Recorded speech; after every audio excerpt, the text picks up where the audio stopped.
10 ఏళ్లు అధికారంలో ఉన్న బీఆర్ఎస్ నిజామాబాద్కు ఏం చేసిందో చెప్పాలంటూ నిలదీశారు టీపీసీసీ చీఫ్ మహేష్ కుమార్ గౌడ్. పార్టీలకు అతీతంగా జిల్లాను కాంగ్రెస్ పార్టీ అభివృద్ధి చేస్తుందన్నారు. నిజామాబాద్ను పారిశ్రామికంగాను విద్యాపరంగాను అభివృద్ధి చేస్తామని స్పష్టం చేశారు. ఇక జూబ్లీహిల్స్ బైపోల్లో కాంగ్రెస్ విజయ తథ్యమన్నారు. జూబ్లీహిల్స్లో బీఆర్ఎస్ ఓడిపోతుందని స్పష్టం చేశారు మహేష్ కుమార్ గౌడ్.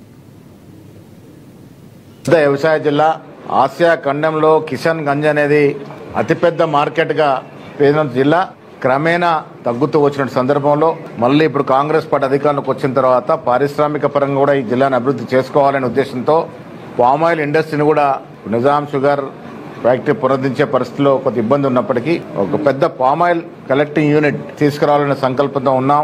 దానికి తోడు వ్యవసాయ పరంగా జిల్లాకి ఇంకా ప్రాముఖ్యత రావాలని వ్యవసాయ కళాశాల కూడా మీరు చూసారు, ఇవాళే 3 కళాశాలకి జీవో వచ్చింది. దాంట్లో కూడా ముఖ్యమంత్రి గారు సహకరించి 3 కాలేజీలు ఇస్తే దాంట్లో నిజామాబాద్ జిల్లా కాలేజ్ వచ్చింది.